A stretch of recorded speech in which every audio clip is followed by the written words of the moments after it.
Hello once again. Today, glad to greet you as January 31st, 2024. And this is recording 634, entitled, Where the Spirit Is. Where the Spirit is. Now, the scriptures tell us that where the Spirit of God is, there's liberty and freedom. There was a gentleman back in the early Christian days who lived by the Spirit. He was prominently quoted. He was referred to as Father Divine. And he referred to the Spirit as, I am here, I am there, I am everywhere. Don't be afraid. You cannot fail. Now, once, as we endeavor to do anything, to understand anything, we embark on a journey, as you call it, of exercises, failures, successes, failures, successes, failures, successes, until we get there. Now, I know of people who have undergone tests, like doctoral tests or tests to get their PhDs in this area or medical exams and whatnot, and they fail, lawyers. But they continue to go back and go back and go back until they pass. The thing came to me is how important is it that we understand spirit or understand what we can of God, or that we get to a place of understanding that we might stumble, fall, fail, trip, whatever, until we get an understanding. After all, the scripture tells us, with all you're getting, get understanding. And every time these other people have failed in their quest, they came back and they gained a little bit more understanding, a little bit more understanding, and a little bit more understanding until they were to the point where someone conferred some type of agreement or,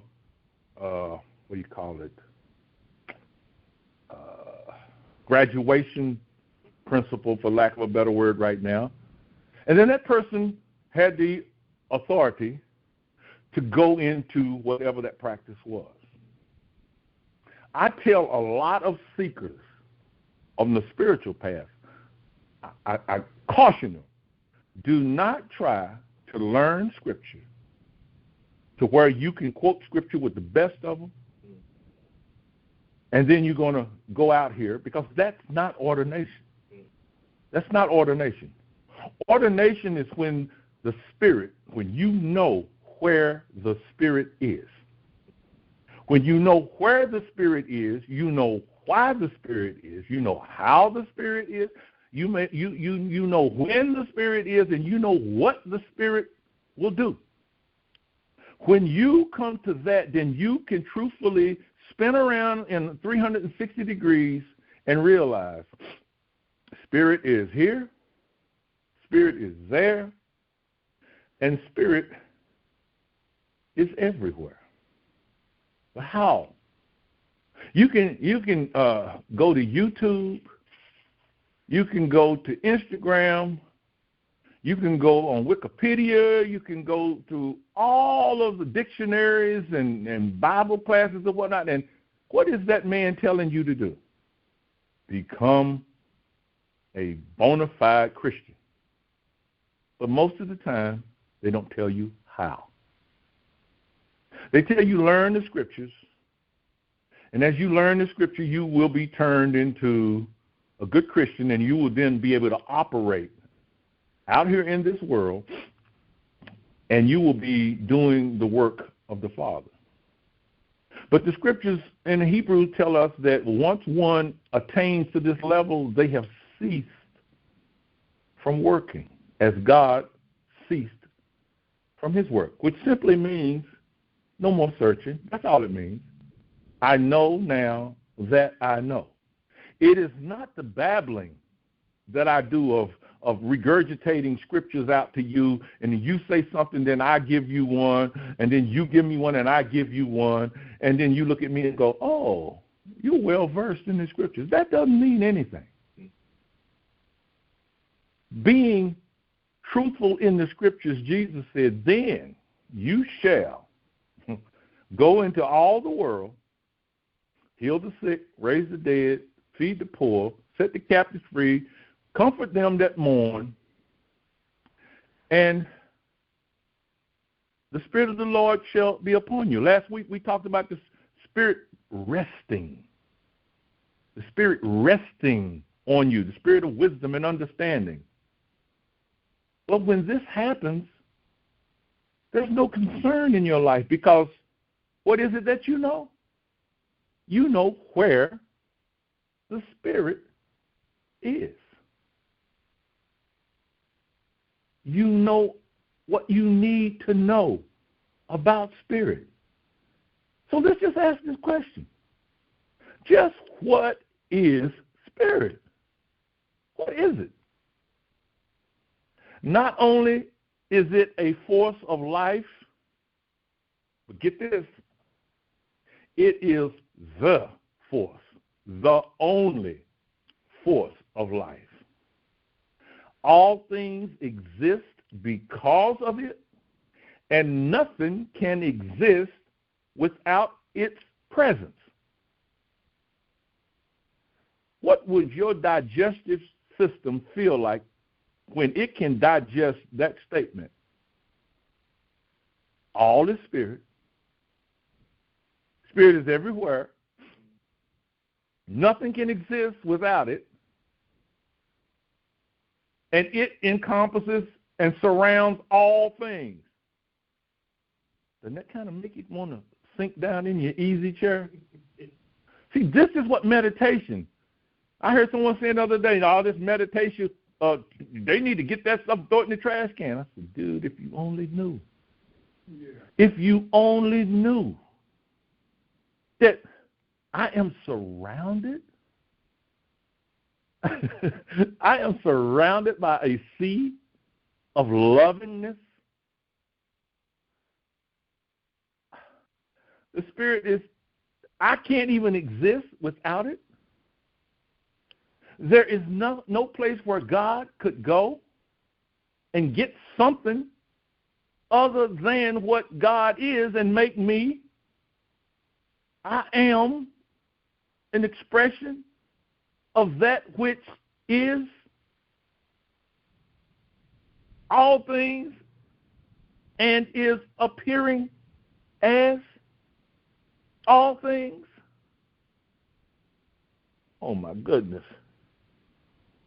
You mean I am because of Spirit? There is no force that can operate upon me for good or bad, because I am the only life that is. Oh, yeah, I know y'all feeling pretty good right now, right? You mean nothing can come between the relationship that I have with Spirit? No. Let's chase a rabbit. Can sugar separate itself from itself? Can corn separate itself from itself? Can apples? Bananas? So then, that which is Spirit, I am. What then? Now there's your scripture. What then can come within this relationship to separate me? Nothing. But my conscience has to accept that. That's why I'm not out here in the world trying to affect the world, because my conscience is going to do what? At some point in time, my conscience is going to say, it's time. It's time. And I won't have to say, where will I go? When? Because it will put me in situations to speak to situations, because I have also now come to understand that there is no situation that is different from my situation. That's what Jesus did. He came knowing, he came unto what? What does the scripture say? He came unto his own. He came unto his own. So if he came unto his own, that means that which he came to was just like him, made like him. The substance of what it was what he was, right? And it says he put on a body. So that means we don't actually look like what we look like. We don't actually look like what we are. But he put on a suit, a body, that we might accept him until he could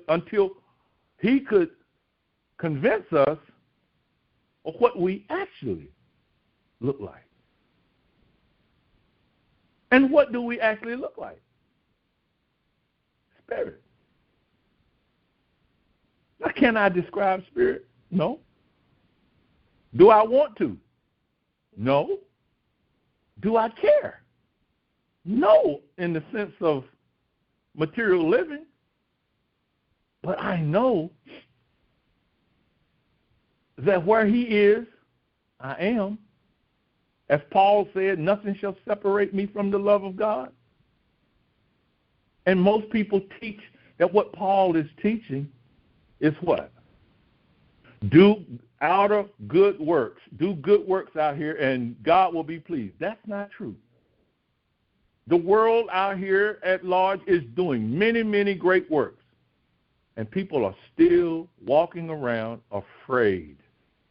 You see, this must be the basis by which we live and by which we seek spirit.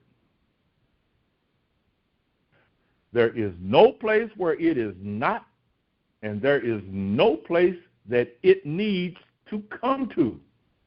Oh, my goodness. Did you just hear that? How many times have you felt that God had abandoned you? But he can't. Because the only thing that exists is God. So there is no place that spirit needs to come to, because where is spirit? I am here, I am there, and I am everywhere. This is the staple of our security. I am ever enfolded in the sea of spirit. You may have seen my post on Facebook to this. I'm ever enfolded by a sea of spirit, surrounded by it. My conscious awareness of this is my understanding that I am enfolded in a spirit that is there to bless or to deliver. That's it.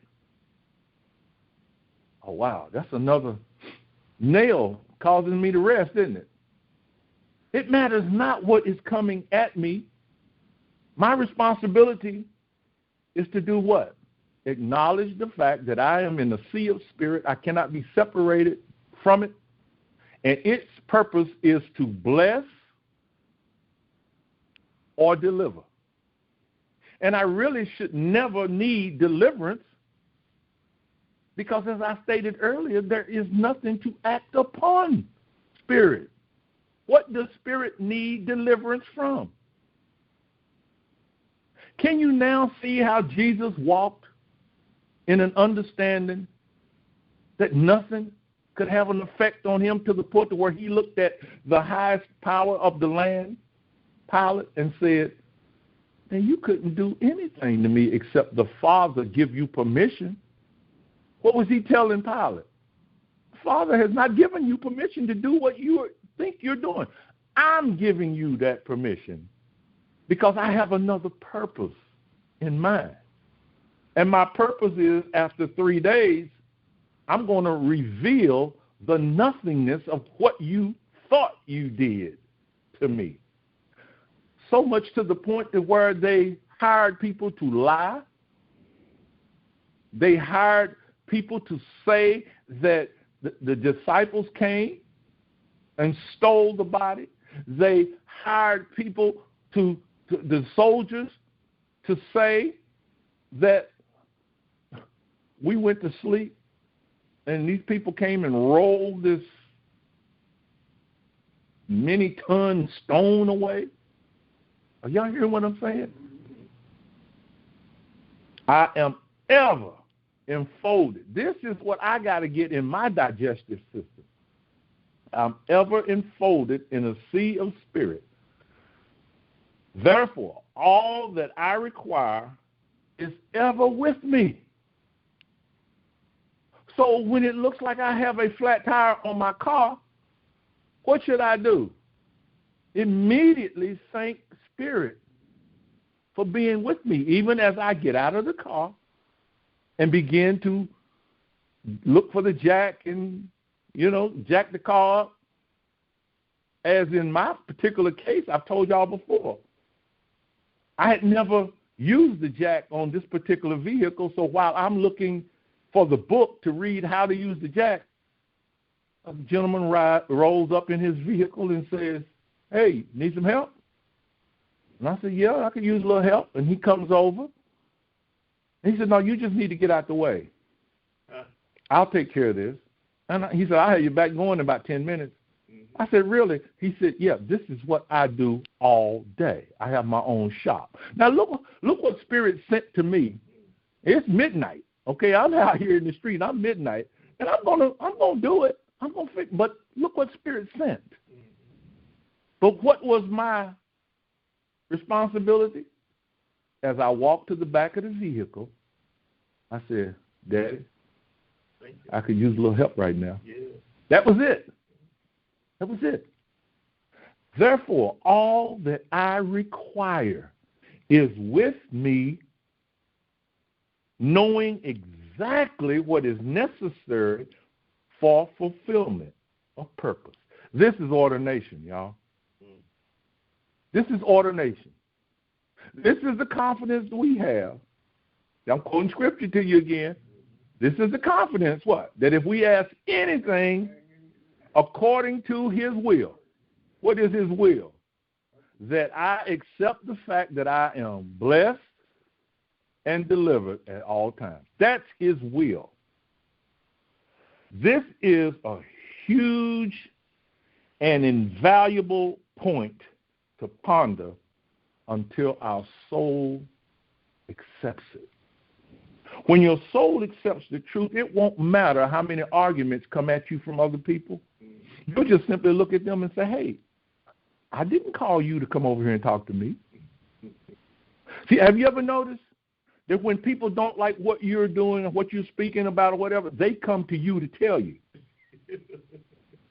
See, I'm not going out here asking anybody outside of this teaching. I'm not asking them to come and approve it. And so when they say, no, I can't agree with that, I said, well, okay, there's the door. There's the door.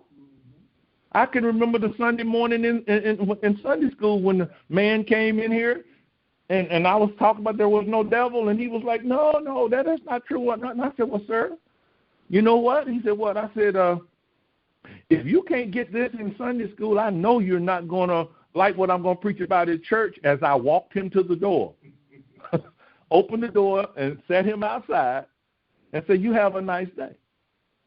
I showed him scripture where there was no devil. He didn't want to accept it.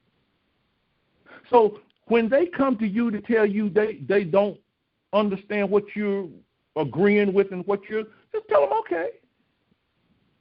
as long as you know that what you're agreeing with is the truth. Tell them, okay, I didn't ask you to come over here. I didn't send for you. Outward babbling about truth is good to a certain degree. Why? Because it serves as a guide that leads to a place of knowing. So you need the letter of truth. You have to know the letter of truth. That's what the Bible gives us. It gives us the letter of truth. But the authentication of the truth comes from the presence announcing itself to you. When that happens, it's like Jesus said, when that happens, you can lay the 8 commandments, you can lay them down because you're ordained by 1 and 2. Now you know that you love the Lord with all your heart, with all your strength, and all your might and soul, and you love who? Your neighbor. You don't qualify your neighbor. You know you love him because you love God. And because you love God, then whatsoever is necessary to love that neighbor is going in the sea of spirit that surrounds you, is going to express itself as. I do not need to agree or disagree with the judgments that people are doing out here in this world. I can just simply look at them and say, I hear you. Yeah, I hear what you're saying. They can decide whether they thought I agreed with them or not, but that's not important. I'm going to make sure I do not get involved in debate. Knowing is the rest from all that concerns a matter of interest. Knowing. Once you know that you know, you're no longer concerned of how something is going to operate. How do you know what to do? Because I have gone through the steps, until now when this happens, I know to do. This happens, I know to do. Well, the same thing is with spirit. I don't need to know specifically what to do, but I do know specifically to acknowledge spirit as being all. It is therefore this inner rest that we are seeking. Did y'all hear me? You're not looking for a good life out here. Okay? You're looking for an inner rest. God says, who will build me a house that I might rest in? Well, the house is a consciousness. It's an awareness. And if God is resting in your consciousness, what are you doing? I'm resting as the Son in the bosom of the Father. Spirit, being complete, assures one wait a minute, let's see. Spirit being complete assures one that there is no time when we will fail. As humans, it looks like we stumble and fall, but the bottom line, spirit being complete, is saying, oh, yeah, you might make what you call mistakes. You might jump ahead, you might lag behind, you might do the wrong, but the bottom line is you can't fail. Why is it I can't fail? Because I'm made out of the stuff that God is made out of. And when I realized that I shouldn't have ought to done that, you with me? And then God forgives and says, okay, get up. Look, now let's do it right. I am spirit. Therefore, maybe unknowing to my awareness, nonetheless, it's completely true that I still am spirit. So I can go to bed at night knowing that I'm spirit, and I did some things that weren't right today. And I can get up in the morning knowing that I did some things yesterday. But the bottom line is what? I'm still spirit, and my heart is seeking to know. That's it. My heart is seeking to know, and God is going to come and validate the quality of my heart, the intent of my heart.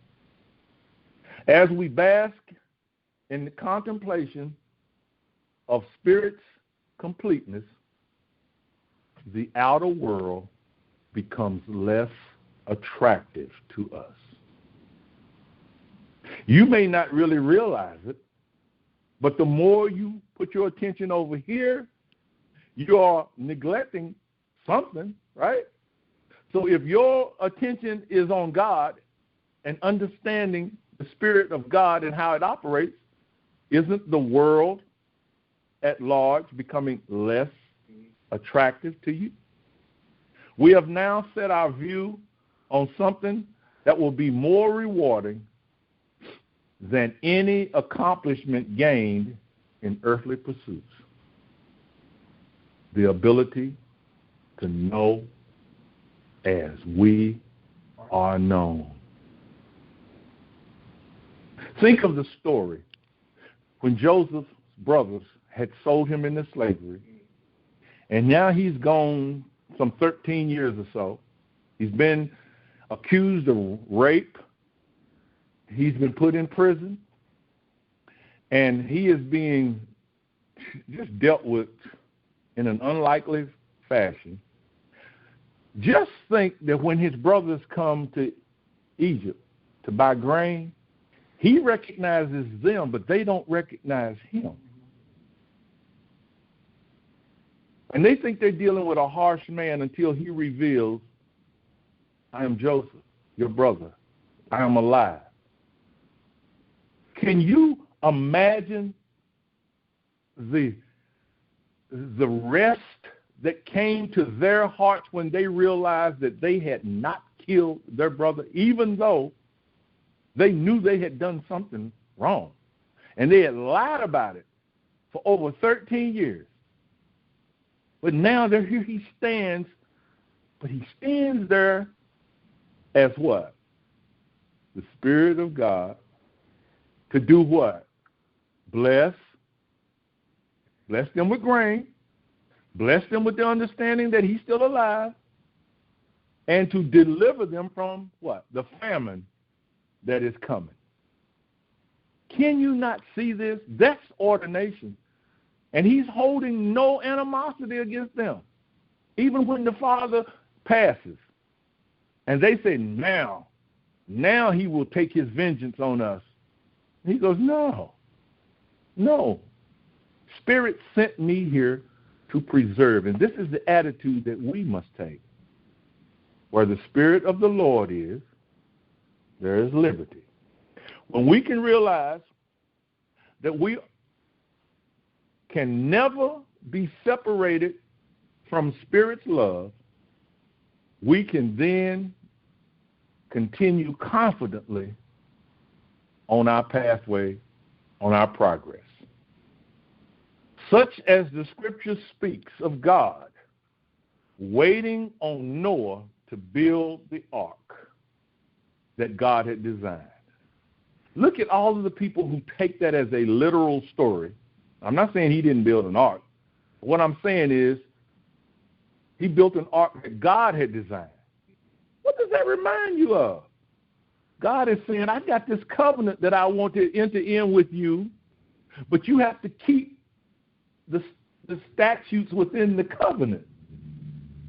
And it says God waited. He waited on Noah to do what? To believe that he was that he was Noah's deliverer.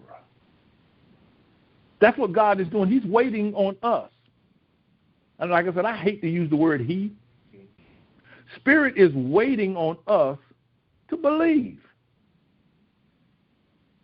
In truth, waiting on us to believe a covenant that will always be honored. Never will there be anything we can do where God will not honor that covenant. A covenant of love. For God so loved the world that he gave his only begotten Son, which is the Spirit which animates us. That when we realize the futility of trying to live the good life, that sun will rise up within us as we see the light, and then we'll redirect our efforts and movements to the light, understanding. The main opponent to our progress is the amount of mortal reasoning that we allow our seeking to be affected by. Let's just use a crazy example. God allows you to win the lottery, okay, for some ridiculous amount of money. And instead of us asking, what is the money to be used for, we immediately go out and do what we call philanthropic work. We start building foundations. We start building businesses. You see what I'm saying? The stuff that the world would say is great, but did God, is this what he said do? Okay? Or we begin to buy all of the things that we didn't have when we were coming along, and so that we might be happy. Same thing. We are limited by our own mortal view. Once again, aligned with truth, we ascend the ever-present spiritual mountain only to find, okay, that it was our awareness was the only thing that we were increasing. You see, we think we're learning all this spiritual stuff about God, but we're not. It's already in us. After all, how were you made? Can you take sugar out of sugar? You see what I'm saying? The fish, does the fish know it's wet? No. But the fish knows its environment, doesn't it? Take it out of its environment and it struggles. Put it close to the environment. I've seen fish close to water, and they realized they were close to water, and they flop, flop, flop till they got in it. Because you recognize that's what we do. The love of the Creator is all you're looking for. Nothing else. Well, what am I going to do with that? You're not going to do anything with it. It's what the Creator is going to do with you as the expression of his love. You will find that this is all you ever needed. And this is done as we find this internally. In fact, this is where all accomplishments are created and finished. Within the mind of the Creator. Where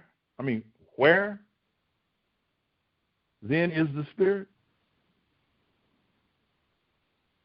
Where is the kingdom of heaven? Where are all things revealed as the glorious light from which they originated? Within. Where is the Spirit? Within. Mm-hmm. When I know where to dig,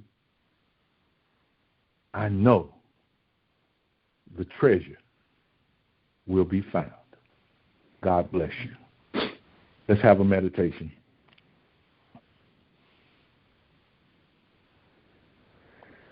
As the flow of Spirit